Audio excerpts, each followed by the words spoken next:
Brasil de Fato Entrevista. Olá, eu sou Cris Rodrigues e a gente está aqui na redação do Brasil de Fato. Acompanhe agora o Brasil de Fato Entrevista. Hoje conversamos com Vilma Reis, socióloga, ativista do Movimento Negro da Bahia e pré-candidata à Prefeitura de Salvador pelo PT em 2020. Ela defende o lançamento de uma candidatura negra na capital do estado com maior população negra no país. Entre 2015 e 2019, Vilma foi ouvidora-geral da Defensoria Pública da Bahia. Em seu mandato, aproximou o órgão de grupos vulneráveis e pautou a democratização do acesso à justiça. A socióloga é considerada uma referência na luta antirracista e contra o genocídio da juventude negra. Acompanhe! Pré-candidatura à Prefeitura de Salvador. Para nós, da MAIN, Organização de Mulheres Negras, e para o Fórum Marielles, em Salvador e no estado da Bahia, é importante que em 470 anos de ocupação colonial na nossa cidade, porque não houve descoberta do Brasil e muito menos fundação da cidade de Salvador, né? Para nós, o que há é a ocupação colonial e os herdeiros dessa ocupação colonial, eles têm se mantido de forma absoluta, né? O pré-censo de 2015 nos deu um dado fantástico para Salvador, que é de uma população de 85% de negros e negras, e é uma cinte, é uma vergonha, é um absurdo para o mundo e para nós. E para nós tem que ser mais. Para nós da esquerda brasileira, para nós que fazemos as lutas mais contundentes da nossa sociedade, nós não podemos aceitar que 15% de representação branca que está na cidade de Salvador e os homens brancos, que não são nem a maioria entre os brancos, né?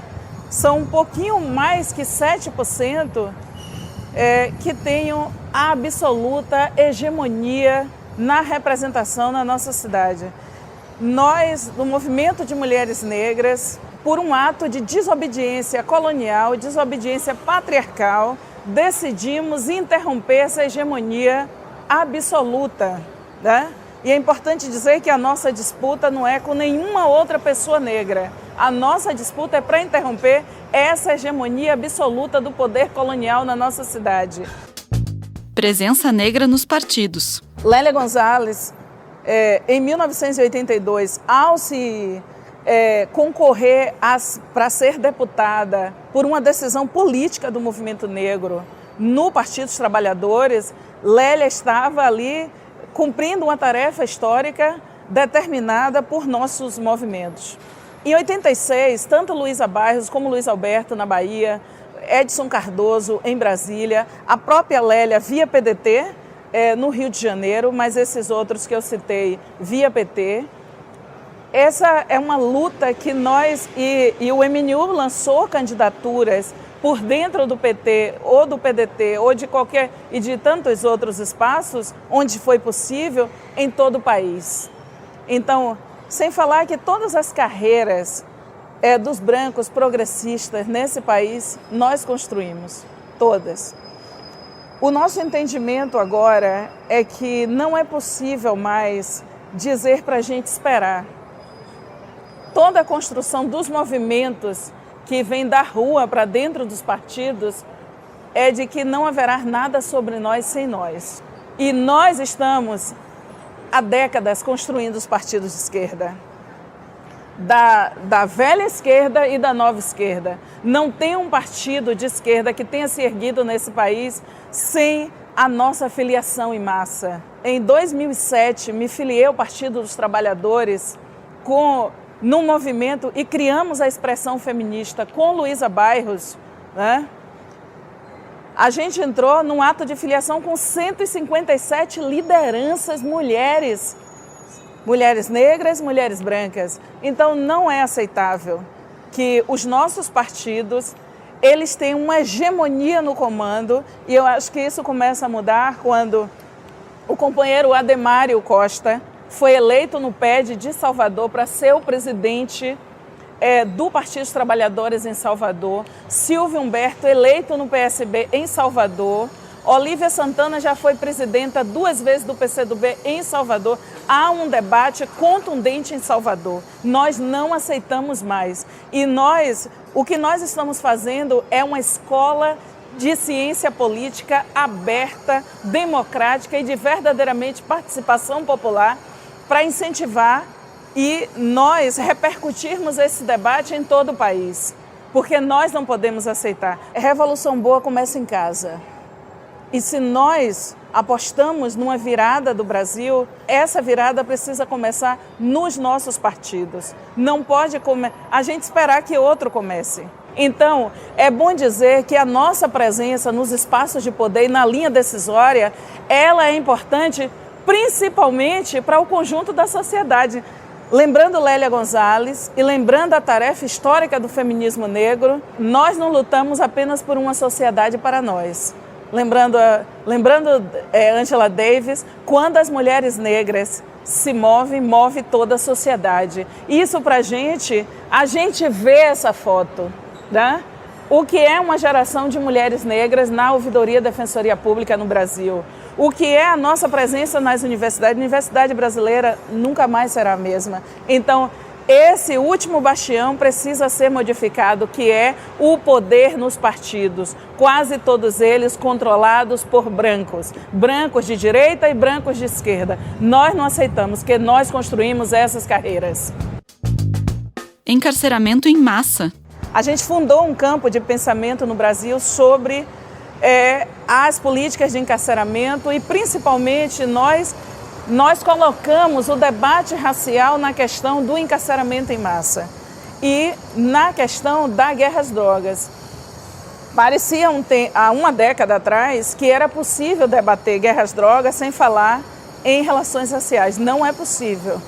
Então, para nós, falar em abolicionismo penal, falar de novas políticas de droga, descriminalizar as drogas no Brasil e num horizonte mais à frente nós pensarmos em legalização. Isso não é uma pauta revolucionária, já está na boca de reformistas liberais, né? No mundo inteiro. Nós pensamos que tirar o poder que tem hoje de morte nas polícias, nos comandos das polícias, tirar o poder de morte dos aglomerados que comandam verdadeiramente o tráfico de drogas. É fundamental. Mais do que isso, quando nós falamos de enfrentar o encarceramento no Brasil, essa é uma pauta que fala em democracia. Que nós entendemos que não é possível debater um projeto de nação sabendo que mais de 800 mil pessoas estão encarceradas e desse conjunto, 42% nem sequer teve acesso já a um julgamento e a definição, né? E a definição da sua pena, né? O que no máximo você passou foi por uma audiência de custódia naquele período de 24 horas e quem não teve o livramento condicional ali está respondendo sobre custódia. Tornozeleira é a nova ferradura nos pés do homem negro. Tornozeleira eletrônica para um homem branco de classe média tem um sentido. Ele pode se movimentar, ele não precisa pegar um ônibus. Ele pode se movimentar, ele não precisa sair de sua casa para ter todo o seu mundo aos seus pés. Agora, tornozeleira eletrônica na canela de um homem negro ou de uma mulher negra, aí é o fim de nossas vidas. É você criminalizar, né? Você saiu da prisão, mas você entrou em outra prisão. Então, nós precisamos lutar por abolicionismo penal e isso tem a ver com lutar contra o racismo. Nós entendemos que todas as pessoas brancas que têm verdadeiramente uma postura antirracista, elas têm que confrontar o sistema penal no Brasil. É importante que tenha essa empatia, mas para além da empatia, você tem que se colocar. E você tem que confrontar um mundo branco privilegiado que não se importa de forma alguma com a anulação do que é uma sala de audiência de custódia, em que muitas vezes o nosso papel na Ouvidoria Defensoria Pública foi formar todos os novos defensores de 2015 a 2019 e dizer: quando você estiver na sala de audiência de custódia, você não pode se comportar como alguém que está num clube de amigos. O mundo é redondo, mas a Defensoria Pública tem lado. E mais ainda as ouvidorias externas. Sabe por quê? Na hora que você vai, um homem negro está ali, descalço muitas vezes, algemado, né? E é importante que o defensor, a defensora peça para desalgemar. E quando esse homem e essa mulher negra está ali e que alguém vai falar de viagem à Europa, você está pactuando com o horror escravista que se mantém. Que o Brasil tem ilhas de Estado Democrático de Direito. O Brasil não tem Estado Democrático de Direito para as suas maiorias. E nós somos a maioria. Movimento Negro. A Coalizão Negra por Direitos, a forma como a gente foi, a partir de junho, fazer incidência dentro da Comissão Interamericana de Direitos Humanos, a forma como a gente organiza a denúncia internacional contra essa ação de morte do governo, a forma como nós fomos ao Senado Federal e à Câmara dos Deputados e Deputadas, isso é uma coisa inédita e eles também não esperavam, porque é como se, não, esse povo não vem porque eles têm minorias bancadas que são minorias aqui.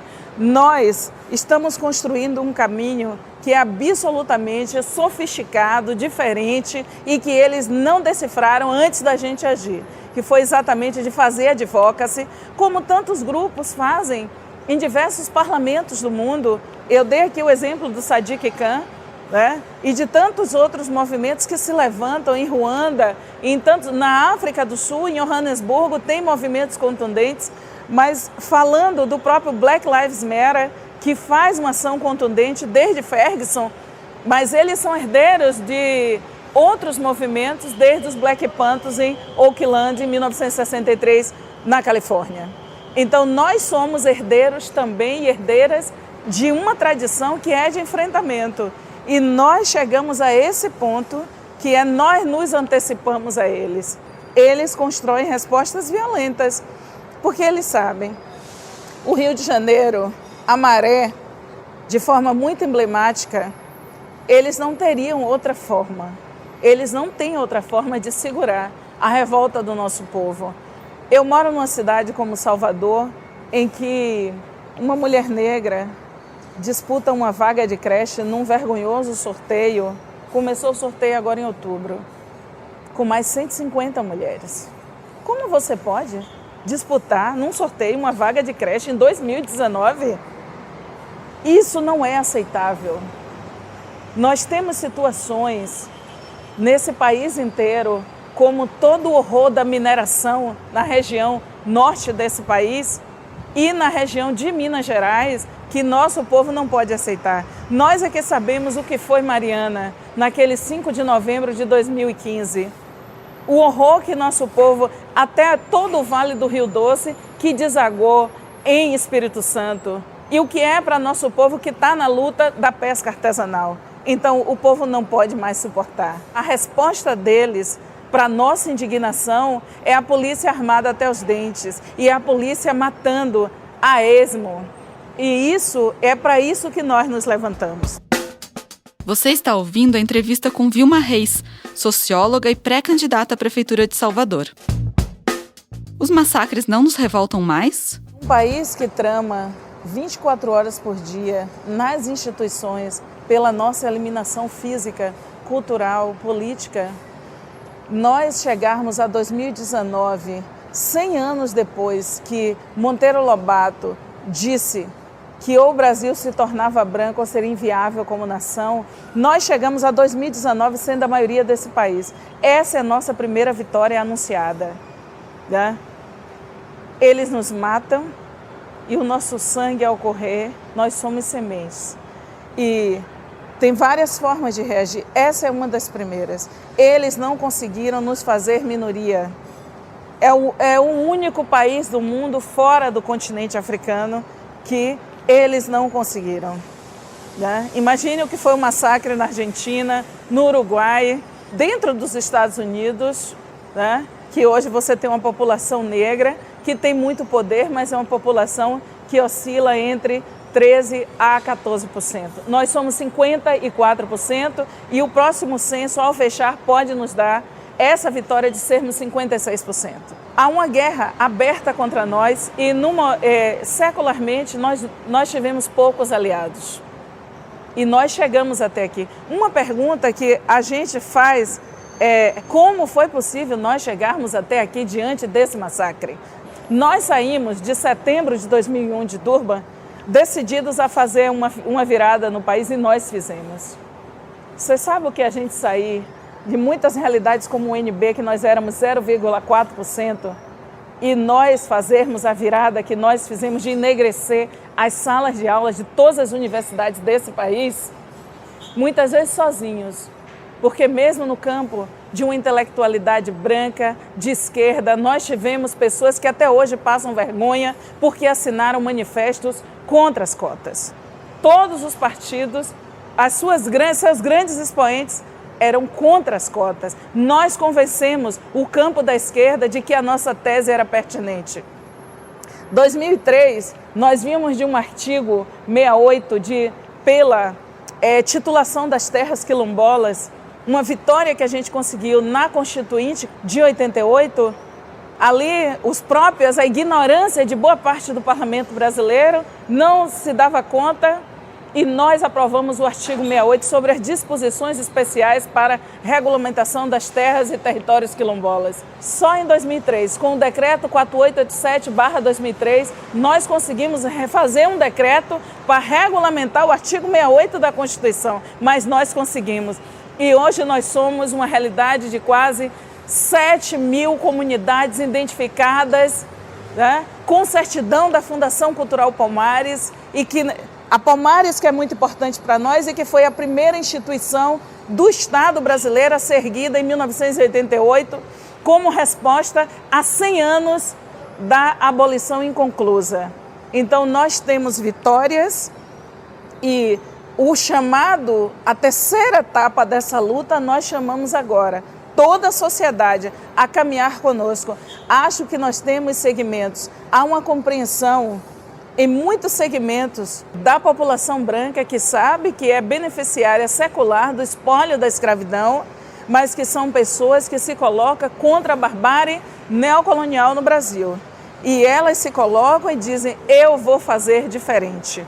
Então, essa terceira etapa da luta, em que quando a gente vê tantas pessoas brancas que estão sentadas, escutando o que uma Sueli Carneiro está falando, escutando o que nossas expoentes e nossos expoentes estão colocando e dizendo, eu vou junto com vocês, isso é importante. E essa é uma etapa da luta em que não vai poder alguém dizer assim, não, o Brasil de fato não me convocou.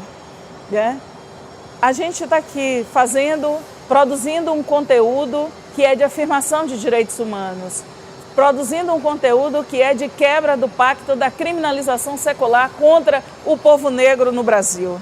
E é importante produzir esses conteúdos na comunicação brasileira, disputar com essas poucas famílias super enriquecidas que controlam a chamada grande comunicação no Brasil. Pois quando a gente deixa de ser traço na mídia da TVT, na mídia da Brasil de Fato, nas mídias que nós construímos, né? No mídia étnica, em todos os campos onde a gente se move, quando a gente deixa de ser traço na mídia da alma preta, é fundamental para nós, porque nós sustentamos nossas causas.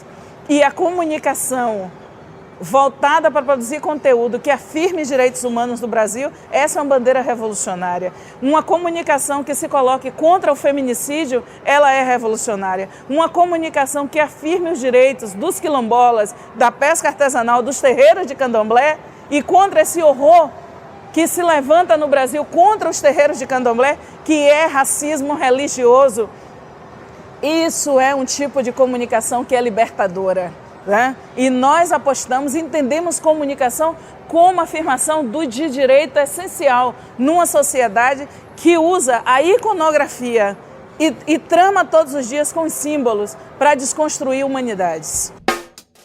Sérgio Camargo na presidência da Fundação Palmares. Negar o racismo num país brutalmente racista como o Brasil é a própria afirmação da existência do racismo.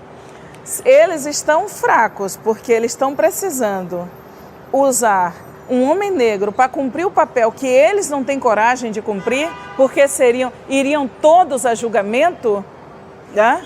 Então nós estaremos nas ruas e nas instituições, primeiro, impedindo a posse do Sérgio Camargo, porque ele desonra a história da sua família, mas ele não representa a nosso acúmulo de luta.